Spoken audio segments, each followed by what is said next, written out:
안녕하세요. 저는 50대 초반의 여자입니다. 익명으로 제 이야기가 소개된다는 말을 듣고 어렵게 사연을 보내게 되었습니다.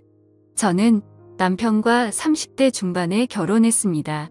요즘은 워낙 30대 넘어서 결혼한 사람들이 많은데 저 때만 해도 늦은 결혼이었거든요. 저는 남편과 중매로 만나 결혼했습니다. 그래서 부모님이 엄청 좋아하셨어요. 그래서 결혼하고 딸 둘 낳고 나름대로 잘 살고 있었죠. 남편은 직장을 다니다 그만두고 현재 사업을 하고 있고요. 제 남편에는 형이 2명이 있습니다.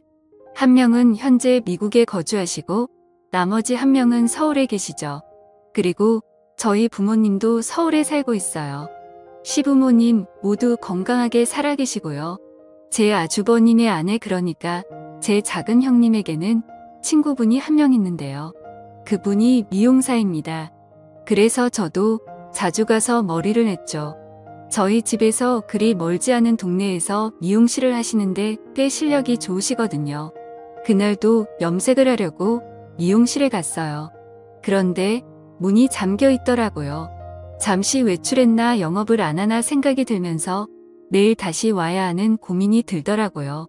미용실 앞에서 10번 정도 고민하다가 내일 다시 오자 결정하고 집에 가려는데 화장실이 가고 싶더라고요. 미용실 상가 뒤쪽으로 가면 공용 화장실이 있거든요. 그래서 화장실 쪽으로 향했죠. 그런데 화장실 가는 길이 미용실 뒤편이에요.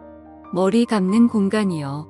그래서 머리 감는 공간 뒷문으로 나가면 바로 화장실이 나오거든요. 아무튼 화장실을 가려고 하는데 미용실 쪽에서 여자 신음소리가 나는 거예요. 이상하잖아요. 분명 문이 잠겨 있었는데요. 제가 살펴보니까 미용실 뒤쪽에 아주 작은 창문이 하나 있거든요. 환기할 수 있는 창문이요. 그 창문이 아주 살짝 열려 있더라고요. 그래서 까치발을 들고 그 창문으로 미용실 안을 들여다봤죠. 근데 작은 형님 친구분이 거기에서 웬 남자랑 그 짓을 하고 있는 게 아니겠어요. 머리 감는 그곳에서 남자랑 아주 난리가 났더라고요. 그 친구분은 당연히 유부녀예요.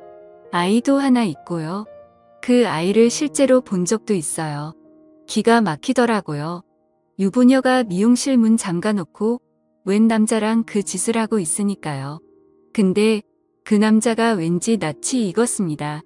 그래서 아주 자세히 얼굴을 봤는데 아니 글쎄 저희 작은 아주버님이 아니겠어요? 그러니까 작은 아주버님이 와이프 친구랑 바람을 피우고 있는 장면을 제가 목격한 겁니다. 너무 놀라서 순간 저는 악하고 비명을 질렀어요. 저도 모르게 나온 소리라 당황했죠. 그런데 그 순간 작은 아주버님이 고개를 돌려서 창문 쪽을 바라보는 게 아니겠어요? 그 바람에 작은 아주버님이랑 눈이 마주쳤죠. 저는 눈이 마주치자마자 냅다 도망을 쳤습니다. 바로 택시를 타고 저희 집으로 갔죠. 한 10분 후에 작은 아주버님이 전화를 하시더라고요. 당연히 받지 않았습니다. 그런데 막 10번이 넘어가도록 전화를 하시더라고요. 당연히 다급하셨겠죠. 바람 피우는 모습을 제게 들키셨으니까요. 그래도 받지 않았습니다. 너무 떨리고 심장이 쿵쾅거려서 받을 수가 없더라고요. 그렇게 전화를 계속 받지 않자 문자가 왔더라고요. 전화 좀 받아달라고요. 이야기 좀 하자고 하더군요. 저는 문자도 무시했습니다. 머리가 복잡해서 도무지 아무런 답장도 할 수가 없었어요. 그냥 남편 얼굴 보기도 민망하더라고요. 남편이 유독 작은 아주버님이랑 많이 닮았어요. 그래서 남편 얼굴 볼 때마다 작은 아주버님이 그 친구분이랑 그 짓을 하고 있던 광경이 생생하게 떠올랐습니다. 작은 아주버님은 제가 전화해도 받지 않고 문자도 무시하니까 아주 속이 타셨나 봐요. 저희 집으로 평일에 출근도 하지 않고 직접 찾아오셨더라고요. 처음에는 아예 문도 열지 않으려고 했는데 작은 아주버님을 계속 문 앞에 세워두는 것도 예의가 아닌 것 같아서 문을 열어드렸습니다. 생전 그분이 저희 집에 오시지도 않고 오신다고 해도 뭐 사가지고 오시는 분이 아닌데 그날은 글쎄 과일 바구니를 들고 오셨더라고요. 세상 친절한 웃음을 지으면서 과일 바구니를 저에게 주셨습니다. 남편이랑 같이 먹이라고요. 저는 들어오시라고 하고 커피를 한 잔 타드렸습니다. 작은 아주버님은 뜨거운 커피를 거의 원샷 하시더니 제게 물으셨습니다. 다 봤냐고요? 저는 시치미를 뗐죠. 무슨 말인지 모르겠다고요. 그랬더니 저랑 눈 마주쳤잖아요. 라고 하더라고요. 더는 모른 척할 수가 없어서 이실 찍고 했습니다. 다 봤다고요. 실망이라고도 했습니다. 어떻게 다른 사람도 아니고 작은 형님 친구분이랑 그런 짓을 벌일 수가 있으시냐고. 당장 정리하라고 했죠. 그랬더니 그때부터 작은 아주버님이 정말 사정사정 하시더라고요. 한순간에 실수였다고요. 심지어 그 친구분이 본인을 계속 아주 작정하고 유혹했다고 했습니다. 자기는 안 된다고 거절을 했는데도 계속 작정을 하고 달려들었답니다. 여자가 그렇게 달려드는데 버틸 남자가 어디 있겠냐면서 실수했다고 하시더군요. 바람이고 뭐고 그런 것도 없었다고요. 이미 정리된 관계라고요. 그러니 제발 작은 형님에게 말하지 말아달라고 하셨습니다. 안 그래도 작은 형님에게 말해야 하나 말아야 하나 고민이 됐거든요. 하지만 말하지 말아달라고 부탁을 아닌 심술이 나서 작은 형님에게 당장 고자질하고 싶었습니다. 그런데 작은 아주버님이 그런 제 마음을 읽으신 것 같더라고요. 대뜸 저에게 비밀로 해주면 제 남편이 빌린 돈을 갚지 않아도 된다고 하시더군요. 저희 남편이 사업 시작하면서 작은 아주버님께 돈을 좀 빌린 게 있거든요. 그래서 달마다 조금씩 작은 아주버님께 그 빌린 돈을 갚는 중이었습니다. 솔직히 저도 사람인지라 솔깃하더라고요. 빌린 돈을 갚지 않아도 된다고 하신 이 마음이 흔들린 것이 사실입니다. 아무리 가족이라고 해도 남의 가정일인데 제가 굳이 말할 필요가 있겠냐고요. 그냥 모른 척하는 게 현명한 거 아니겠냐고요. 그래도 대놓고 비밀로 해주겠다는 게 너무 속 보이는 것 같고 왠지 죄책감도 들어서 일단 생각해 보겠다고 했습니다. 저도 생각을 정리할 시간이 필요하다고요. 작은 아주버님이 잘 좀 생각해 보달라고 하시더군요. 그리고 거듭 비밀로 해달라고 하고 돌아가셨습니다. 그때부터 진짜 잠이 오지 않더라고요. 도저히 어떻게 해야 할지 몰랐습니다. 그렇게 고민 끝에 저는 일단 비밀로 하기로 했어요. 작은 아주버님이 다시는 그러지 않겠다고 하시니 믿어보기로 한 거죠. 실수였다고 했으니까요. 그런데 그 말이 다 거짓말이었더라고요.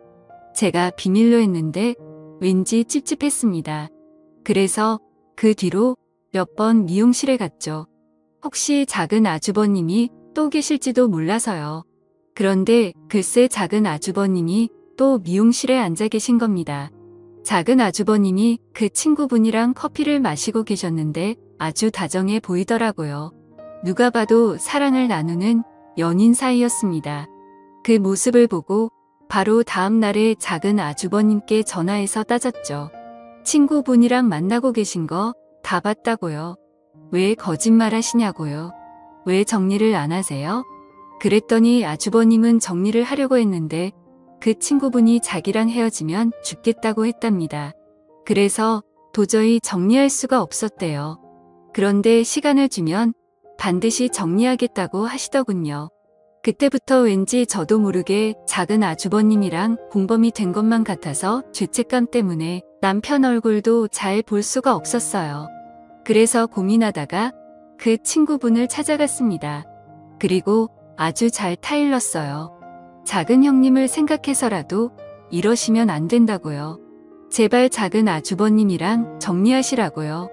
그래도 저는 그분이 나름 교양이 있고 생각이 있는 분이라고 생각했거든요. 그런데 이제 보니 제가 사람을 잘못 본 거더라고요. 아주 콧웃음을 치시면서 그럴 수 없답니다. 그러면서 작은 형님이랑은 사실 별로 친하지 않대요. 친구라고 나오는데 서로 별로 연락도 안 한다고요. 아니 전에는 저한테는 작은 형님이랑 엄청 친하다고 그렇게 말하더니 이제 와서 친하지 않다네요. 그게 말이 되나요? 그래서 제가 유부녀 유부남이 이러면 안 되는 거 아니냐고 했더니 사랑하는데 그게 무슨 상관이냐 하더군요. 그러면서 본인은 작은 아주버님이랑 재혼할 거라고 했습니다. 자기 남편에겐 이미 이혼하자고 말한 상태고 자기는 무서울 게 없대요. 작은 형님이 모든 사실을 알아도 무서울 게 없답니다. 상간녀 취급을 받아도 작은 아주버님만 있으면 상관이 없다고요. 작은 아주버님에게 아주 푹 빠진 것 같았죠. 저는 작은 아주버님께 확실히 정리하라고 했습니다.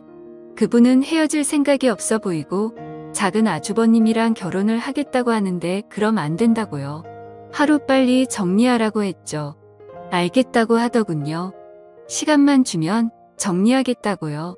그리고 나서 2주쯤인가 모르는 번호로 연락이 와서 받았더니 그 작은 형님 친구분이더라고요. 무슨 일이냐고 물었더니 만나자고 하셨습니다. 할 말이 있다고요. 그래서 미용실로 찾아갔더니 엉엉 울면서 작은 아주버님이 바람을 피운다고 하더라고요. 아니 이미 그 친구분이랑 바람을 피우고 있는 작은 아주버님이 또 무슨 바람을 피운다니? 제가 그게 대체 무슨 소리냐고 했더니 글쎄 작은 아주버님에게 또 다른 여자가 있답니다. 본인이 얼마 전에 알아냈다고요. 자기가 그 여자 누구냐고 따져 물으니까 알 거 없다고 하면서 헤어지자고 했습니다. 이미 다른 여자를 사랑하게 됐다면서요. 저를 붙잡고 엉엉 울면서 말하더라고요. 그런데 제가 듣다가 대체 그런 말을 왜 나한테 하는 거냐고 했더니 저보고 작은 아주버님 좀 설득해달래요. 그래서 뭘 설득하냐고 했더니 그 여자랑 헤어지라고 말을 해달랍니다. 기가 막히더군요. 본인도 바람을 피우는 주제에 누구 보고 헤어지라고 부탁을 해달라는 건지. 그래서 그런 건 내가 알아서 할 테니 신경 쓰지 말라고 했죠. 이제라도 정신 차리고 본인 가정에 충실하라고요. 그 후 집에 들어왔는데 기분이 좋지가 않더라고요.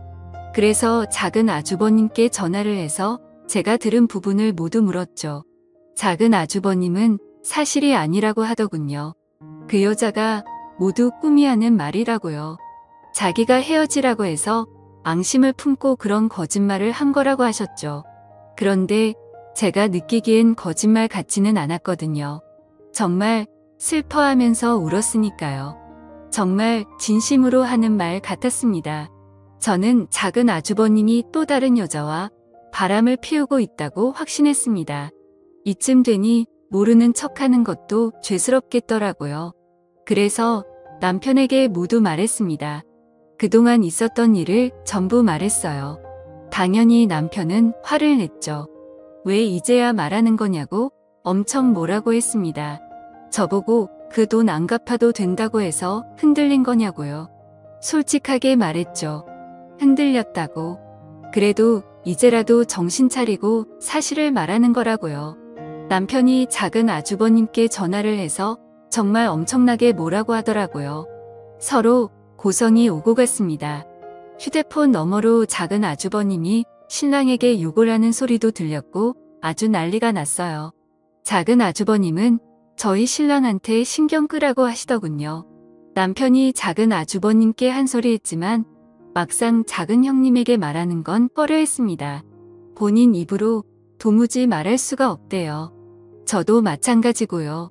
그래도 저는 역시 말해야 한다는 생각이 들었습니다. 만약 제가 작은 형님이었다면 저는 저에게 말해주기를 바랬을 테니까요. 저는 정말 어렵게 용기를 내서 작은 형님에게 말했습니다. 그동안 있었던 일 전부 숨기지 않고 말했죠. 작은 형님이 그동안 작은 아주버님이 외도를 감추고 있었던 걸 알면 저를 죽을 때까지 보지 않겠다고 하실지도 모르지만 있는 그대로 말씀드렸어요. 그런데 작은 형님은 이미 알고 계시더라고요. 친구분이랑 바람을 피운 것도 알고 계시고 다른 여자랑 바람이 난 것도 알고 있었어요. 심지어 다른 여자가 누구인지도 알고 있더라고요. 글쎄 회사 경례랍니다. 나이가 40대 초반이래요. 10살은 넘게 차이가 나는 여자랑 바람이 난 거죠. 더 기가 막힌 것은 바람이 이번이 처음이 아니라는 겁니다. 결혼 생활하면서 작은 아주버님이 엄청 많은 바람을 피웠다고 하더라고요. 그걸 알면서도 작은 형님은 지금까지 모른 척 눈 감아준 거였고요. 작은 형님은 저에게 조금 실망했다고 했지만 이제라도 말해줘서 고맙다고 하시면서 자기를 도와달라고 하셨습니다. 어떻게 도와주냐고 했더니 자기 계획을 말씀하시더라고요. 알고 보니 이미 작은 형님은 많은 부분을 계획하고 계셨죠. 일단 작은 아주버님이 작은 형님 이름으로 구매했던 아파트 2채를 모두 형님이 파셨대요. 작은 아주버님이 사업을 하면서 돈을 조금 모으셨거든요. 그런데 세금을 내야 하니까 작은 형님이 이름으로 아파트를 산 거죠. 그래서 작은 형님이 그 아파트를 몰래 판 거고요. 작은 형님은 작은 아주버님 몰래 이사를 하실 계획이었어요. 아무도 모르는 곳으로 몰래 떠나실 계획이었던 거죠. 그런데 그러려면 작은 아주버님이 오랫동안 집을 비우셔야 하는데 정말 작은 아주버님이 엄청난 짠돌이였거든요. 그래서 꼭 점심도 집에 가서 드세요. 웬만하면 외식도 잘 안 합니다. 기가 막힌 건 지금까지 수많은 여성들이랑 바람을 피워도 그 여자들이랑 여행 한 번 안 갔답니다. 평소에는 밥도 항상 집에 와서 먹고요. 저는 그런데도 어떻게 바람을 피울 수 있는지 신기하더라고요. 아무튼 그래서 작은 형님은 작은 아주버님이 오랫동안 집을 비울 신반이 있어야 한다고 하셨어요. 그동안 포장 이사를 불러서 이사를 해야 하니까요. 엄청난 계획을 저보고 도와달라고 하시더군요. 도와주면 지금까지 침묵했던 부분을 모두 용서해 주겠다고 하시면서요. 고민이 많이 되었습니다. 나중에 일을 제가 도와준 걸 작은 아주버님이 알게 되면 큰일이잖아요. 그런데 다른 한편으론 작은 형님을 도와드리고 싶더라고요. 같은 여자여서 도와드리고 싶었습니다. 그래서 남편 모르게 작은 형님을 도와드리려고 고민을 하다 남편을 이용했어요. 낚시를 좋아하거든요. 그래서 작은 아주버님 데리고 낚시를 다녀오라 했습니다. 남편이 고민하다가 그러겠다 하더군요. 물론 작은 아주버님이 처음에는 가지 않겠다고 하셨어요. 남편이랑은 평생 보고 싶지 않다고요. 그래서 반협박을 했죠. 우리 남편이랑 낚시 가서 화해하지 않으면 작은 형님에게 모든 사실을 말하겠다고요. 그렇게 말하는데 안 갈 수가 있나요? 가겠다고 하더라고요. 그래서 아무것도 모르는 남편은 작은 아주버님을 데리고 낚시를 갔습니다. 작은 아주버님이 저희 남편이랑 1박 2일로 낚시를 하는 사이 작은 형님은 이사를 했습니다. 포장 이사를 불러서 이사를 했죠. 아무도 모르는 곳으로요. 심지어 저에게도 알려주시지 않았어요. 나중에 어른이 되면 자리를 잡고 나면 알려주겠다고 하셨죠. 그렇게 작은 형님은 떠나셨습니다. 당연히 집안이 뒤집어졌죠. 작은 아주버님 입장에서는 얼마나 황당했겠어요. 낚시를 마치고 돌아왔는데 와이프가 짐을 모두 빼고 떠나버렸으니까요. 작은 형님에게 전화를 해봤는데 없는 번호라고 했답니다. 정말 증발해버린 거죠. 작은 아주버님이 저에게 전화해서 엄청 난리를 피우셨어요. 혹시 알고 있었냐고요? 저는 당연히 몰랐다고 했죠. 시치미를 떼면서 몰랐다고 했습니다. 어떻게 그런 일이 있을 수 있냐면서 놀라운 척했죠. 황당한 건 남편도 마찬가지였어요. 저보고 진짜 아무것도 몰랐냐고 하더라고요. 저는 당연히 모른다고 했고요. 나중에 작은 아주버님이 작은 형님이 아파트 2채를 판 사실도 알게 되셨어요. 남편 말로는 작은 아주버님이 오열을 했다고 하더라고요. 나라를 잃은 사람처럼 통곡을 했다대요. 작은 형님을 잡으려고 해도 어디로 갔는지도 모르고 번호도 모르니 잡을 수가 없다고요. 그리고 나서 한 달 후쯤인가 작은 형님이 저에게 전화를 하셨더라고요. 본인은 아주 잘 지낸다 했습니다. 현재 지방에 계시다고 했어요. 어디 지역인지는 말씀해주지 않으셨고요. 나중에 작은 아주버님이랑 정리가 되면 말씀해주겠다고 하셨죠. 저는 작은 아주버님이랑 연락은 해보셨냐고 여쭈었더니 하셨다고 하시더군요. 작은 아주버님이 아주 난리가 났었다대요. 도대체 어디냐고 했답니다. 본인 돈 가지고 오라고요. 작은 형님은 그냥 이렇게 살자고 했답니다. 굳이 이혼할 필요 없다고요. 각자 이렇게 떨어져서 각자 인생을 살자고요.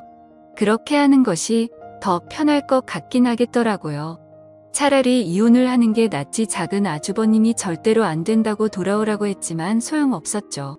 돌아갈 생각이었다면 애초에 작은 형님이 그런 계획을 세우지도 않았을 겁니다. 그 일로 인해 작은 아주버님은 지금까지 바람을 피셨던 것을 시부모님께도 들키게 되었습니다. 그래서 또 한바탕 난리가 났었죠. 그리고 시부모님이 작은 아주버님이랑 저희 부부를 불러서 이게 대체 무슨 일이냐고 화를 내셨어요. 그리고 작은 아주버님에게 지금까지 밖에서 어떤 짓거리를 하고 돌아다니길래 이런 사단이 난 거냐고 하셨죠. 시아버지께서는 너 같은 자식 필요 없으니 다시는 본인 눈에 보이지 말라고도 하셨어요. 그 소식이 미국에 계신 큰 아주버님에게도 들리셨나 봐요. 당연히 큰어머니께서 말씀을 하셨겠죠. 남편 말로는 큰 아주버님이 작은 아주버님께 전화를 해서 엄청 욕을 하셨게요. 부끄럽다고 하시면서 평생 반성하며 살라고 했답니다.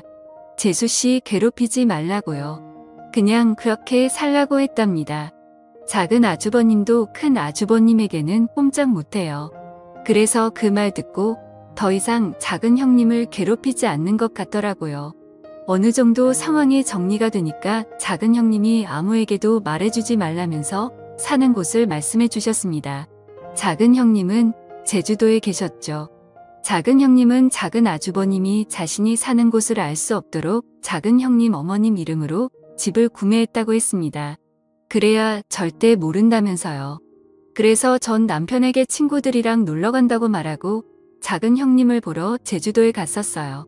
형님이 편안하게 사시는 모습을 보니 안심이 되더군요. 저는 남은 인생을 편하고 즐겁게 보내시라고 했죠. 가끔 이렇게 찾아오겠다고요. 작은 형님은 흔쾌히 그러라고 하셨습니다. 남편은 제가 작은 형님이 어디에 있는지 알고 있다는 사실을 눈치챘는지 저에게 가끔씩 물어봅니다. 작은 형님이 대체 어디에 있냐고요. 서로 연락하고 지내는 거 다 안다고요. 저는 절대로 모른다고 했죠. 절대로 알려고 하지 말라고요. 계속 묻다가 제가 말을 하지 않으니까 더는 물어보지 않더라고요. 돌이켜 생각해보면 후회되고 부끄럽습니다. 진작에 작은 형님에게 사실을 말하지 않은 부분이요. 그것만 생각하면 정말 얼굴이 화끈거려요. 작은 형님은 그럴 수 있다고 본인이었어도 말해주는 게 어려웠을 거라고 다 이해한다고 했지만 그럼에도 부끄러운 것은 사실이에요. 그나마 일이 이렇게 잘 끝나서 다행이죠. 제 이야기를 들어주셔서 감사합니다. 집안에 좋지 않은 일이라서 말을 꺼내는 게 조심스러웠어요. 제가 잘못한 부분도 있으니까요. 하지만 같은 여자로서 통쾌한 부분이어서 이렇게 익명으로 사연을 보내게 됐습니다.